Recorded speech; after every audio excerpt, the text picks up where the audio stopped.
हिंदू, मुस्लिम या फिर इंडियन, आखिर कौन है हम? एक गांव में दो बहुत अच्छे दोस्त थे, दिलीप और इकबाल। दोनों एक ही कंपनी में काम करते थे और इकबाल रात में जरूरतमंद की मदद के लिए एम्बुलेंस चलाता था। दिलीप का एक छोटा भाई भी था, विकास, जो कि कुछ काम धंधे नहीं करता था, जो अपना पूरा दिन सिर्फ मोबाइल पे ही बिताता था। फेसबुक और व्हाट्सएप के ऊपर जो जात और धर्म के बारे में जो बातें आती थी वो उसे ज्यादा आकर्षित करती थी। उसमें कुछ अफवाहें भी रहती थी जिसे वो सच मान बैठता था और बाकी धर्म और जाति के लोगों के बारे में उसके दिमाग में नफरत पाल बैठता था। विकास का अपने बड़े भाई दिलीप का इकबाल के साथ रहना बिल्कुल पसंद नहीं था। वो हमेशा अपने बड़े भाई दिलीप से कहता था, भैया आप इस इकबाल के साथ मत रहो, उसके साथ दोस्ती मत रखो, वो अच्छा नहीं है। इस पर दिलीप बोलता है, विकास तू क्या पागल हो गया? तू क्या इकबाल को बचपन से नहीं जानता कि वो मेरा बचपन से कितना अच्छा दोस्त है?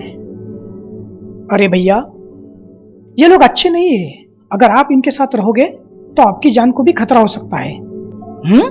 विकास तू क्या पागल हो गया? ये बेतुकी बात तेरे दिमाग में आ कहां से रही है जो तू अचानक इकबाल के इतने खिलाफ हो गया? क्या तू ये भूल गया पिताजी जाने के बाद इकबाल ने हमारा कितना साथ दिया है? ओफो, अरे भैया क्या आप आए दिन फेसबुक व्हाट्सएप पर नहीं देखते?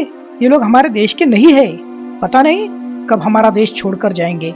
विकास की बातें सुनकर दिलीप को समझ आता है कि विकास के मन में जो इकबाल के लिए कड़वाहट है, जो नफरत है, यह सब फेसबुक और व्हाट्सएप के जरिए भरी पड़ी है, जो राजनीतिक लोगों ने अपने मतलब के लिए व्हाट्सएप फेसबुक के जरिए फैलाई है, जिसे कोई भी ऐरा गहरा अनपढ़ आदमी अपने मतलब के लिए डाल देता है और पढ़ा लिखा आदमी उसे सच समझ लेता है। यही तो दुर्भाग्य है। उसी को विकास और उसके जैसे कई कमजोर दिमाग के नौजवान बच्चे सच समझ बैठे हैं। इन सब बातों की वजह से ये सब भूल गए हैं कि इंसानियत ही सबसे बड़ा धर्म होता है। फिर दिलीप विकास को बोलता है, तू है ना कल से मेरे साथ काम पे चल, सारा दिन मोबाइल में रहता है, यह सब इसी का नतीजा है। फिर कुछ दिनों बाद एक दिन दिलीप और विकास इकबाल के घर के सामने से गुजर रहे होते, तभी इकबाल उन्हें देखता है और देखते ही बाहर जाकर बोलता है, अरे दिलीप आओ ना घर पे, अच्छा है आज तुम्हारा भाई भी तुम्हारे साथ है, अंदर आओ, बैठो, मैं तुम्हारे लिए अच्छी चाय बनाता हूँ। ऐसा कहकर इकबाल उन दोनों की खातिरदारी करने लगता है और चाय बनाने के लिए अंदर जाता है। पर विकास को यह सब अच्छा नहीं लगता। इकबाल जैसे ही चाय बनाने के लिए अंदर जाता है, विकास अपने बड़े भाई दिलीप को बोलता है, भैया चलो निकलो यहाँ से, हमें यहाँ पर 1 मिनट भी नहीं रुकना है। तभी दिलीप विकास से बोलता है, अरे विकास थोड़ी देर रुक जाते हैं, इकबाल ने इतने प्यार से हमें बुलाया है। लेकिन विकास ये मानने को तैयार नहीं होता और मन ही मन सोचता है, कहीं ये इकबाल हमें चाय में जहर तो नहीं मिला के देगा। ऐसी बेतुकी बातें उसके दिमाग में चलती रहती है। फिर इकबाल अंदर से चाय लेके आता है। दिलीप चाय का कप उठा लेता है, विकास चाय लेता ही नहीं। तब इकबाल बोलता है, अरे विकास चाय लो ना, मेरे हाथ की चाय पी के तो देखो, एक बार मेरी हाथ की चाय पियोगे तो सब भूल जाओगे। तभी विकास मन ही मन में सोचता है, सब भूल जाऊंगा, कहीं इसने चाय में भूल की दवाई तो नहीं मिलाई? विकास के कमजोर दिमाग पर सोशल मीडिया का धर्म और जाति को लेकर गहरा असर हुआ था। तभी इकबाल बोलता है, क्या हुआ विकास, लो ना चाय। विकास चिल्लाकर बोलता है, नहीं मैंने एक बार कहा ना, मुझे चाय नहीं पीनी, और भैया आप भी मत पियो, पता नहीं इसमें इन्होंने क्या मिलाया होगा। दिलीप तभी अपने भाई विकास पर गुस्सा होकर बोलता है, विकास अब तो तू पूरा ही पागल हो गया है, इन बेतुकी बातों से तुम्हारे दिमाग में कचरा भर चुका है, जो कि तुम इकबाल की इंसानियत देख ही नहीं पा रहे हो। पहले तो तू ऐसा नहीं था जो तू इतनी नफरत भरी बातें कर रहा है। लेकिन विकास दिलीप की एक नहीं सुनता और वहां से निकल जाता है। फिर दिलीप इकबाल से बोलता है, इकबाल मेरे दोस्त, मेरे भाई की तरफ से मैं तुमसे माफी मांगता हूँ, उसे बातों की समझ नहीं है। इकबाल बोलता है, दिलीप माफी मांगने की कोई जरूरत नहीं, तेरा भाई मेरे भाई जैसा ही तो है, मुझे उसकी बातों का बिल्कुल बुरा नहीं लगा। फिर दिलीप चिंतित होकर बोलता है, मुझे तो इस बात का डर है कहीं यह धर्म और जाति के नाम पर अपनी नासमझी की वजह से किसी मुसीबत में ना पड़ जाए।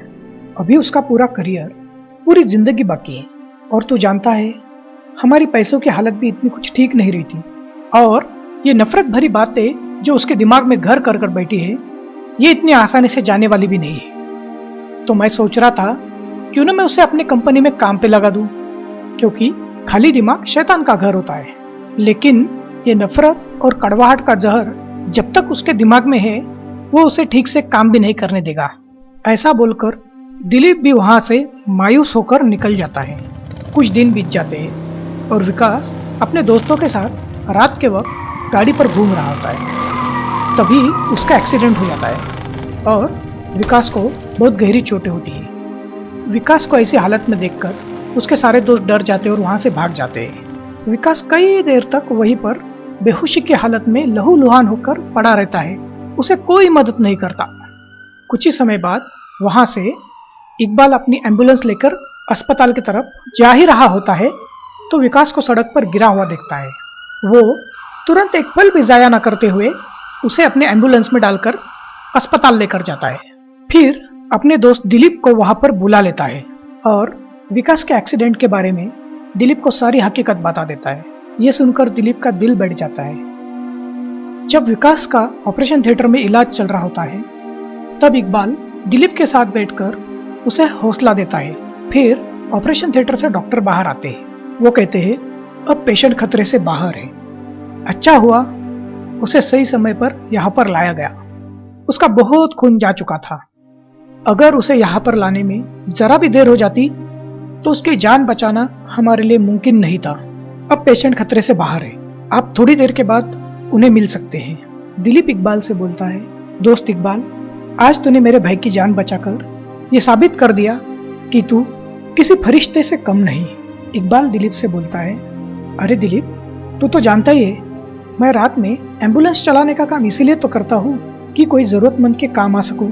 और विकास तेरे अकेले का भाई थोड़ी ना है, वो तो मेरा भी भाई है ना। इकबाल की ऐसी बातें सुनकर दिलीप की आंखें भर आती हैं। फिर दिलीप और इकबाल विकास से मिलने जाते हैं तो विकास बोलता है, भैया मेरा तो एक्सीडेंट हुआ था ना, फिर मुझे अस्पताल में लाया किसने?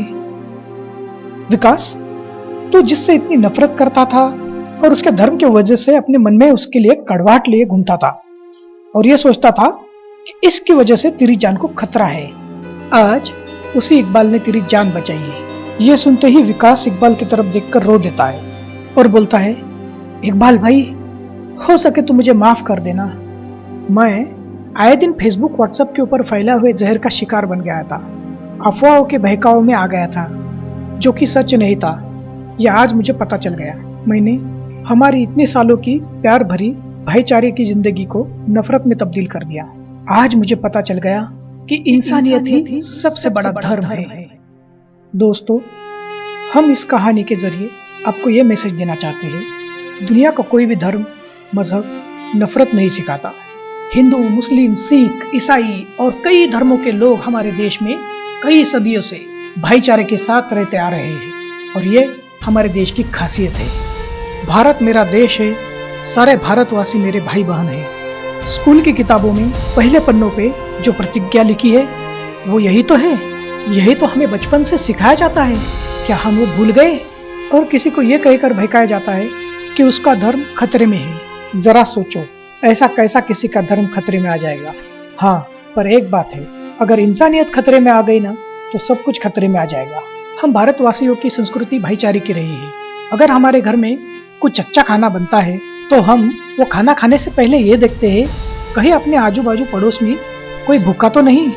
हम खाना पहले उन्हें देकर आते हैं, फिर हम खाते हैं, भले ही वो कोई भी मजहब का हो। यही तो हमारी संस्कृति है क्या नहीं? क्या हम ये भी भूल गए? दोस्तों, अपने अंदर की इंसानियत को कभी मरने मत देना और ये नफरत का जो जहर अपने दिमाग में है उसे निकाल फेंको।